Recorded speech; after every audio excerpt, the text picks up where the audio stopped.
So like I was saying, the didactic approach, you think that the community have no idea about issues that are happening. And there are conditions upon which you can use that. And one example is the COVID-19, especially when it started. We are all just in a mess. We don't know what was happening because this is the first time we heard about this disease. Just like the Ebola that also happened in West Africa, even though there has been some cases of Ebola before, the West African one was the one that was close to us, or was closer to us. And then when you look at the COVID-2, so when you have conditions like that, of course, you can use didactic approach where you think that people are not aware or they don't know much about it. But the Socratic approach is the one that is encouraged, especially when the issues that we are talking about have been there for some time. So you want to engage the community to engage in what we call knowledge sharing, especially when you have to undertake community interventions.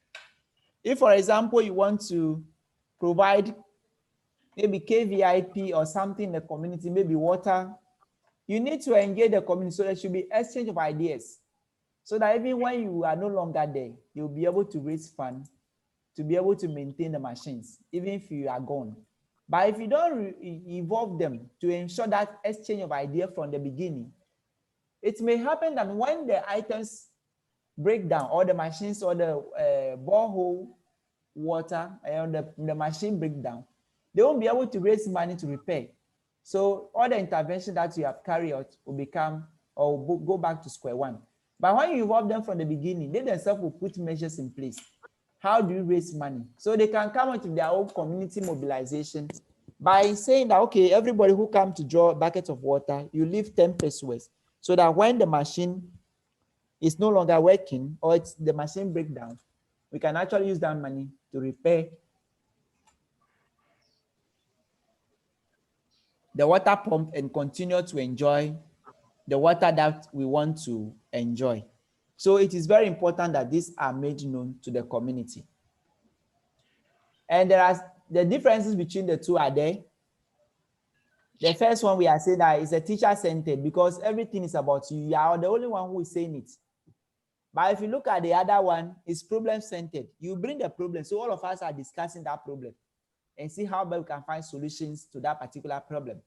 So based on observation that student is the primary agent in learning. So you are always bringing the problem and asking these people that you are teaching, and you yourself, you can discuss the problems and come out with solutions.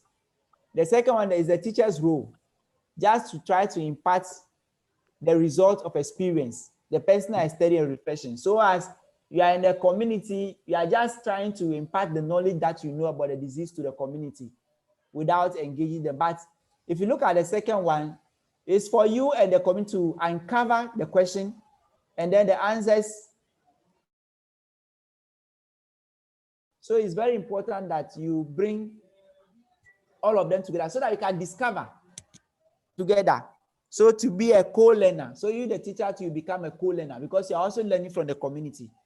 Then primarily didactic, that is from the top to bottom, because you are the top. If we say top to bottom, you are the one who has the knowledge. So you are there just pouring the knowledge on the people. But when you look at the second one, what we said that is primarily inductive, it's a bottom-up approach. You are involving the community from the grassroots level, learning from them, then you all go together, and then you come out, you start from the process, locate the area where you want to have the intervention, for example, KVIP or borehole water. Then you continue until the problem, how do you call it, the project is completed. But that is the top-down approach.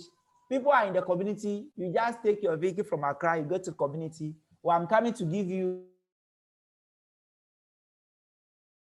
the pump to them or the water to the community, and you are gone. That is top-down approach. Them from the community.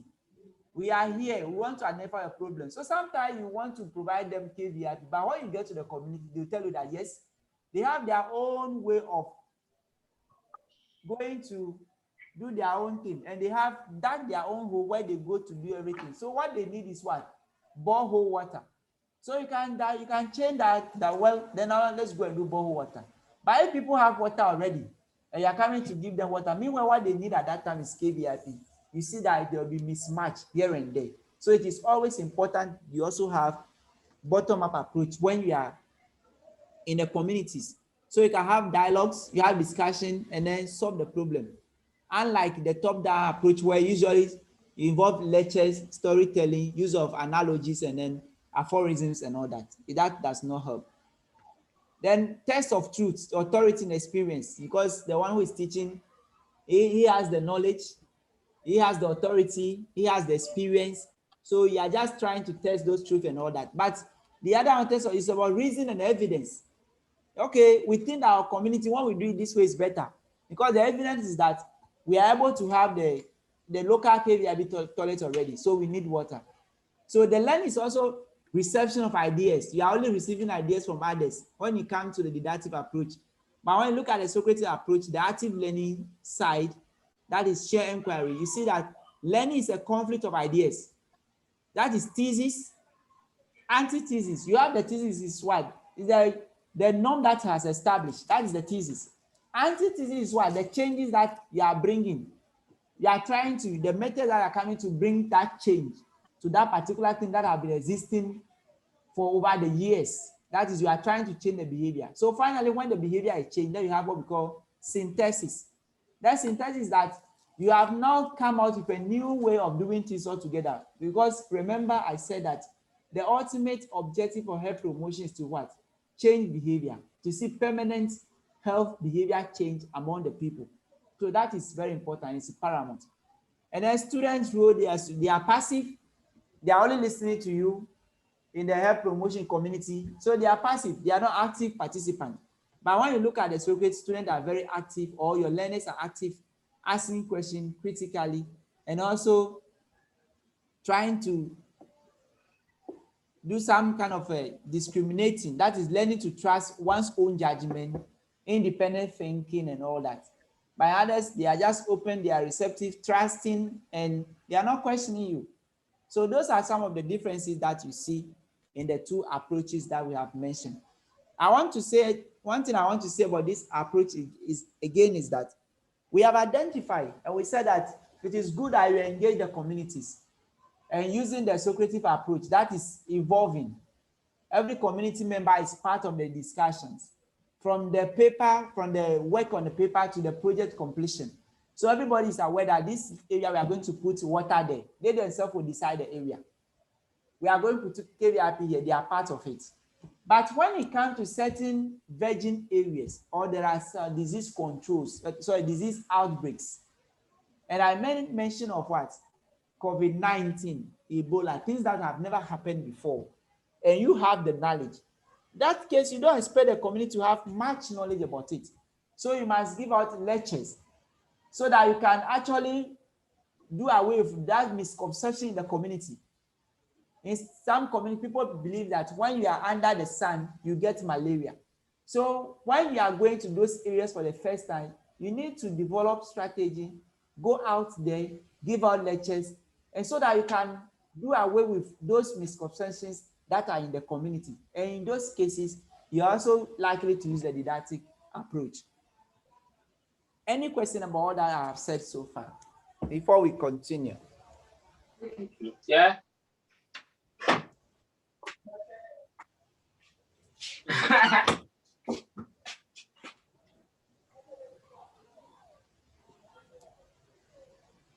Any questions so far?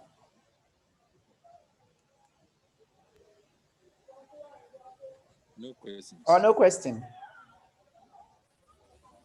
So everything is okay from my side. Okay. So effective education, we expect that may achieve change in knowledge and understanding. When you're able to organize a good health education, what we want to see that we want to see a change in knowledge and understanding of issues. People think that female genital mutilation is good so that they can protect the girls. That because the motive is not to make them to become sexually active, and they can delay, but eventually you are causing more harm to them than good. So when you're able to come out with that education to let the people know which engineer the cutting of the service of these young girls, is it the service of clitoris, the cutting of it, or whatever they do to it, it's not the best. You must be able to let them know. So eventually to bring education to understand and appreciate the issues better, and also achieve change in a way of thinking. The whole community is on board. You are also part of it. So the thinking process has brought a new idea. That is why I mentioned thesis, antithesis, and synthesis. So all of these come together. So you have achieved the change through a new way of thinking, and that comes eventually through the thinking that have gone together between you and the community. Also, influence or clarify values. You remember I mentioned that there are values that we believe in our communities. Taking young girls to serve in the shrines, chocolacy system, some widowhood practices, witches camp and all that. So when you're able to clarify these values, they understand better and appreciate the issues, and that also helps to engage or to bring about a change in behavior. They also facilitate the acquisition of what? Skills. It is very important. You see, when people also acquire skills, it's good to be able to help themselves so that they do not repeat those mistakes. So it is always important that your effective health education should also bring some level of acquisition of skills. Please, 1 minute. Hello. Okay, sir. Good evening. No, at the office.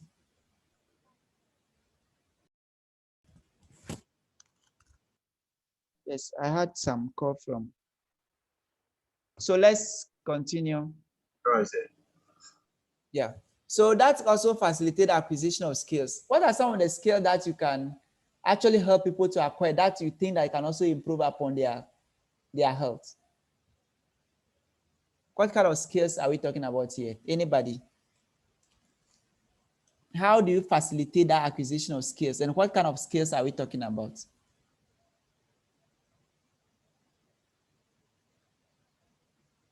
Is it in relation to health practice, personal Yes, hygiene practice? Okay.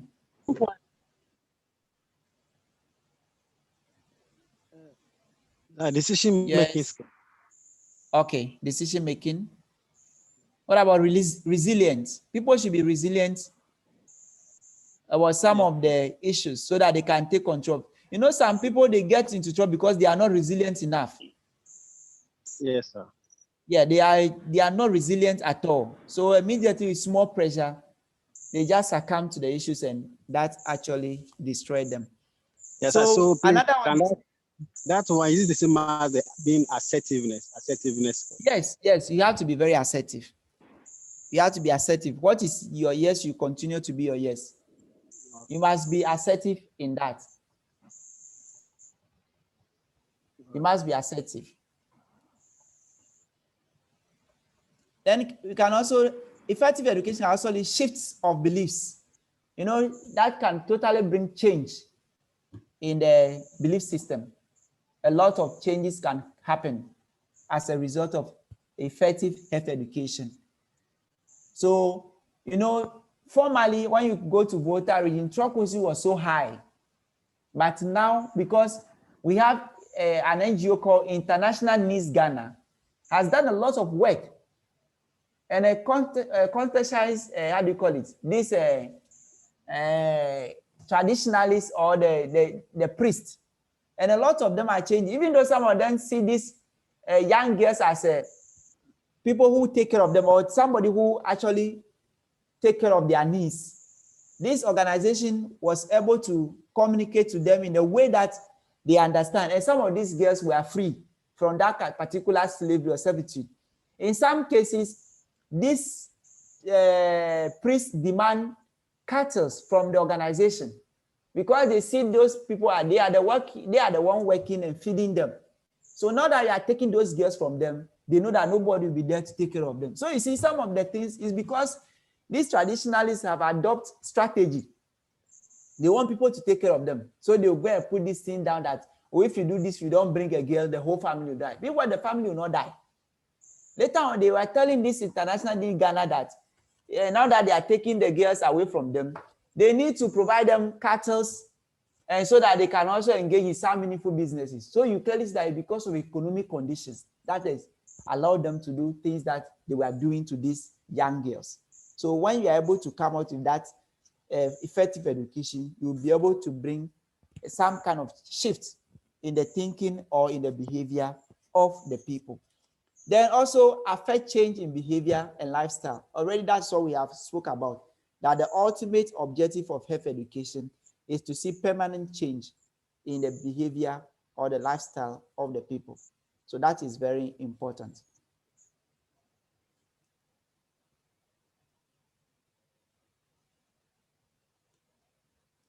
Then we can also look at some ethical considerations when it comes to health education. There are some considerations that you have to look at.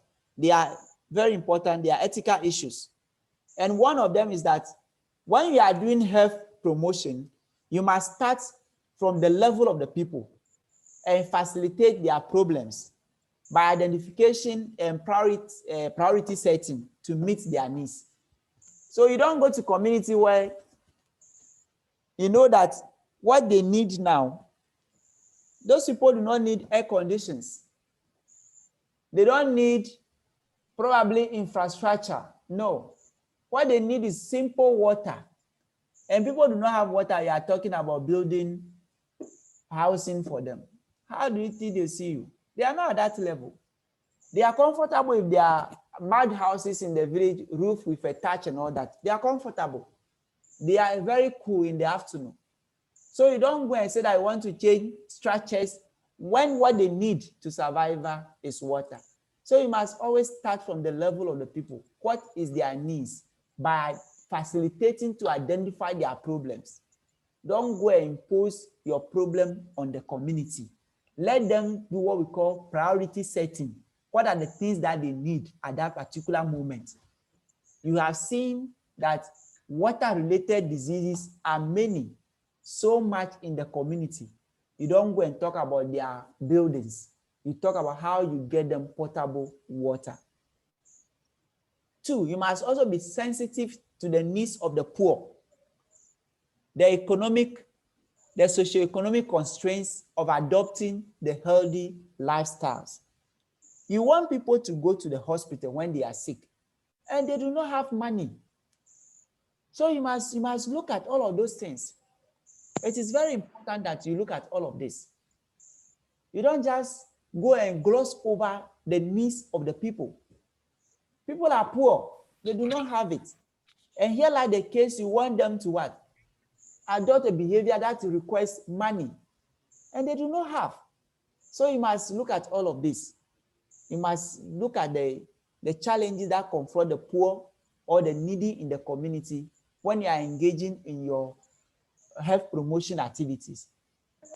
You know, the community, they may not be able to get what we call a bottled water to drink, or they may not even be able to afford, how do you call it? Pure water that we sell 20 pesos. And now you are saying that they should throw all their water sources, or they forget about their water sources altogether and start buying pure water.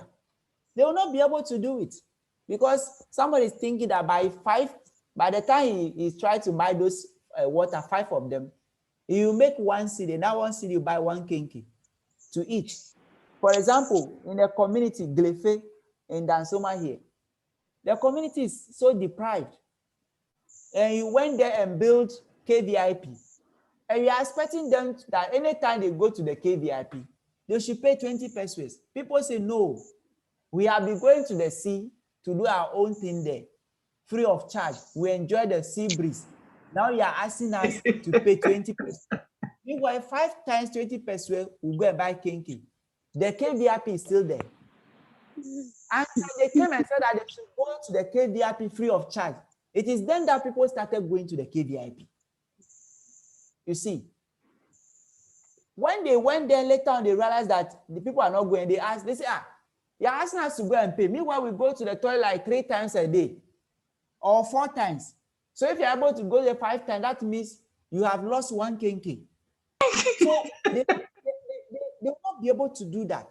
So the most important thing is that you must also consider the poor, the socioeconomic constraints in the community when you are undertaking what? Health promotion activities. You must also recognize that people learn more by observing. That is what we said, that when you are doing health promotion, even teaching, I always encourage that we use projectors so that people can see. When they see what you are teaching, there are people that you talk from morning to evening, all that you have said, none will stick. But when they look at it themselves, they observe themselves, it sticks. So I always encourage that we use projectors in our lectures anywhere I'm teaching, because sometimes you talk plenty, people don't even get one thing. But when they are observing, they are looking at it themselves, they will be able to. So engage them, use flip charts, use videos, especially you want to speak about cholera, how it's come about, the causes, and how to prevent. Get a small video and let them see the causes of cholera. And they see how they can be infected with the disease. And when they see it, they say, oh, because they get to know that cholera is caused by so and so. And a primary point or objective is that the fecal matter that gets into their food and all those things eventually give out the virus that actually give out cholera and all of that. So they want to look at all of those things. So when you are able to look at all of those things and discuss with them, they will learn more by and quickly adopt strategies that will not predispose them to those health conditions. Also avoid influence of sponsoring agencies on health system to promote their products. This is very important. You know, there are some organizations that are ready to sponsor you, but what they will bring on board is unacceptable. There are organizations that they are ready to bring out, they are ready to support you. For example, if you look at the LGBTs, when you are undertaking health promotion program, they want to come on board, but they also want to use that avenue to promote their activities. You don't allow that. You don't want to come out with a health promotion and seek sponsorship from cigarette selling companies. When you do that, what do you expect? They will come and sell cigarettes to your people. So are you bettering their health condition, or you are rather worsening their situation? For example, some times back, there was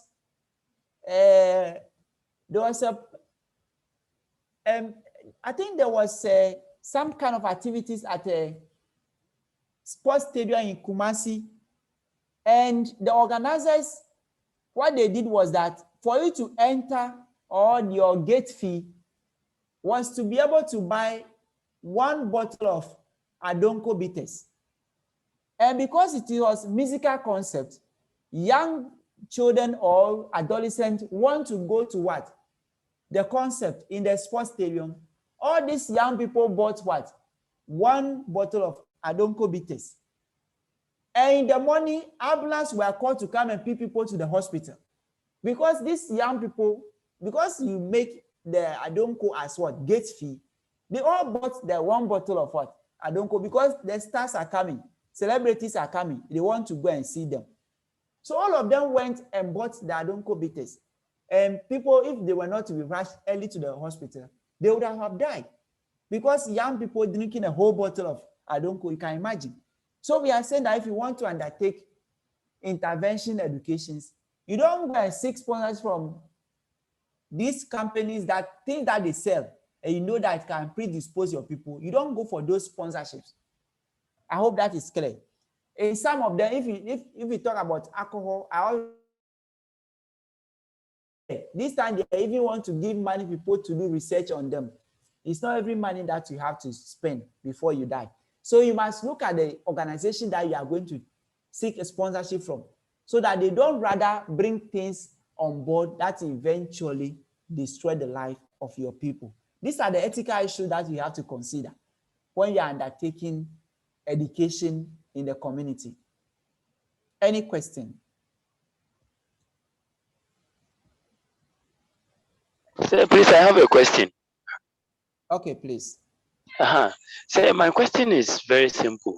So as we are trying to educate the individual and the whole community at large, and we try to push down or we try to educate them based on what we think is the best for them or to meet their needs, why don't we allow them to make the selection themselves? As in, whether I am going for this or I'm going for that.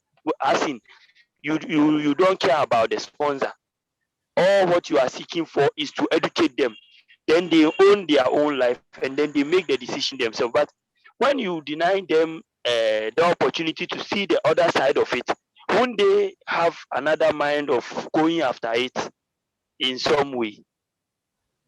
No, Or are please we come not again. trying to, like, what I mean is, if we are trying to educate the individual and the community and we try to force them, as in push what we think is the best for them, we push it to Okay. them and then we don't show them the other side too, is it not anti-ethical? As in, we are trying to push what we think is good for them. Why don't we allow them to make an informed decision for themselves? Because from the definition of whitehead, that means own his or her health. You get it? Okay. So that is why I'm asking that why don't we educate them like in general? Then you allow the person to make decision for himself or herself, rather than you Okay. trying to coach the person into believing in what you think is best for. Though what you think is best for the person is also best for the person, but I'm thinking about Okay. it that way. Thank you. Okay. Yeah. That's why we are saying that when you look at the two approaches that we have talked about today, there's one that gives you that opportunity, that let the community also come out, or the individual also come out with their side of the story, so that you can all together identify the problems. And doing that, you also come out with the solution together. When the two of you, or the community and you, identify the problem, the same way the community together with you also come out with what? The solutions. However, there are certain disease conditions. For example, I mentioned virgin areas, things that have never happened before. For example, when I made mention of this coronavirus. When it came initially, we have not heard anything about it before. So there were a lot of education that were intensified. In that case, people are not much aware about it. So you must bring the education to their doorstep. However, as community interventions are coming, a lot of people are coming on board. It is now responsibility of you and the community. Identify the problem, identify all the sides that you have mentioned now, so that they will be able to make informed decision about areas that they think it will help them.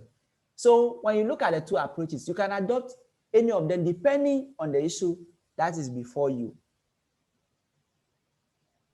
Okay, I get it now. Okay, so Okay. depending on what is the problem you are solving will show you the approach you need to use. Exactly. Okay, I get it. Thank you. Yeah. You're welcome. Then the principles of education, we said that you must start with the people. So when you look at this, most of these principles, they align with the second approach, that is the Socratic approach. If you look at most of this education, they align with that, because the most important thing, as somebody has asked the question on, is involvement of the community. The community should be involved in all the activities so that they will be able to appreciate all aspects of it. So you must start with the people. You don't just walk into the community and say that I am giving you borehole water, and you finish, you hand over community and go. No. First, discuss with them. We wanted to have an intervention here. What do you think is the most important needs of the community? Then let them come out. If they are not able to identify water as a challenge, ask them, where do they get their potable drinking water from? They will take you to the place and then try to see, oh, this water, can we check it and see if it has certain contamination or something like that? Then you go through the process, and through maybe using means that they may not be microscope and all that, and they begin to see things that are in the water, then they realize that no, we need another source of water. Then you help them to understand why they need another source of water. So you must always start with the people. Involve the people in the activities. It is always good to involve them, the stakeholders, the opinion leaders of the community. Every human behavior has a cause. So if you go to the community, you have not engaged them, and you get to a stage that you think they will support you, lie, you won't see them. Why? The way people behave towards you, it has a cause. If you don't respect them, they too, they won't respect you. So you must always know that every human behavior has a cause. The reason why people are not using the potable water, the reason why they are not going to the KVIP that you have provided, it has a cause, because that will deny them kinky. So you must look at all of those things. Also ensure relevancy of the topic and the material that are involved. For example, you have identified that there's a teenage pregnancy in this community, and you have not involved the teenagers and adolescents to speak to them. And now you have invited people who are in menopause to come and listen to teenage pregnancy talk. Do you think they'll come? It is not relevant to them. They don't have nothing to do with, they have nothing actually to do with what? Teenage pregnancy. So when you are inviting people who are 60 years to come to teenage pregnancy workshop, nobody will mind you. So the topic must be relevant. We are talking about maternal mortality. Engage women who are in reproductive health between 15 years to 49 years. These are the stages that people deliver babies. Involve women in that area. We are talking about anemia in pregnancy. Involve people who are potential pregnant mothers between 15 years to 49 years. You don't go invite people who are 60 years to come and listen to anemia in pregnancy. So the topic must be what? Relevant, and the materials as well. Also, vary health education methods. The method that you use to educate the people, please vary them. There should be presentation from the community members. There should be debates so that they can learn. Because when you adopt only lecture method all the time, and people are not, either some members are not conversant or they don't like the lecture method, that means at the end of the day, they will not benefit. But when you change activities here and there, if they don't benefit from this intervention, they'll benefit from this one. So it is very important that you also vary your health educational methods that you have. Also, you must also organize materials sequentially and logically, especially when it comes to teaching. And you know the stages that we go through to get malaria and all that, mosquito bite and this and this. And then you have left the mosquito bite outside, and you are talking about the malaria itself. How does the malaria come about? Let us take us through the process, the sequential event, so that people will appreciate and understand the processes. And also evaluate and get a feedback. After you have taught, pause and ask questions. If people are able to recall, that means they are following you. 2-3 weeks after, go back to the community and see if people have brought some change. We all said that change will not happen a day. But after 1 or 2 weeks, go back to the community and see if things are being done the same way or there have been changes that has taken place. So it is also important to look at all of that. And then sustain, and the lasting change has to be voluntary. Don't force people to adopt behavior. If you force them, they will go back. But when they understand the education has come and they have the knowledge and they understand, they themselves will change the behavior, and that behavior will become permanent. However, when you force people to change behavior, eventually they will go back to their status. So don't force people to stop smoking. Don't force people to stop drinking, but persuade them, gradual process, so that they themselves will see the wisdom. They will understand the issues and change the behavior to the betterment of their lives, to the betterment of their health.